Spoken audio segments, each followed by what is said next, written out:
Ja sam Anika Marinović, bila sam pripravnik u 3. ciklusu programa budućnosti u Adrisu.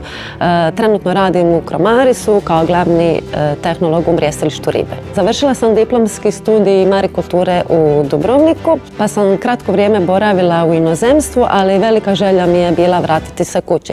I taman tada na televiziji oglas razveseli mamu, vrati se kući, i to je bila savršena prilika. Prvi dani pripravništva su bili jako dinamični, stvarno nam nije bilo dosadno, a ponekad je bilo i stresno. To nas 10-ak, koliko nas je bilo pripravnika, dodatno povezalo i stvarno smo bili prava grupa i držali smo se zajedno. Započela sam svoje pripravništvo u mrjestilištu Nin, gdje sam i ostala cijelu godinu i još uvijek tamo radim. Po završetku pripravništva za mene nije bilo dileme da li ostajem tu raditi ili ne, jer stvarno sam se pronašla u tom poslu i stvarno idem sa osmijehom na licu na posao svaki dan. Ja sam glavni tehnolog u mrjestilištu ribe. Moj posao je jako dinamičan, to je jako dobro jer ne sjedim za računalom cijeli dan.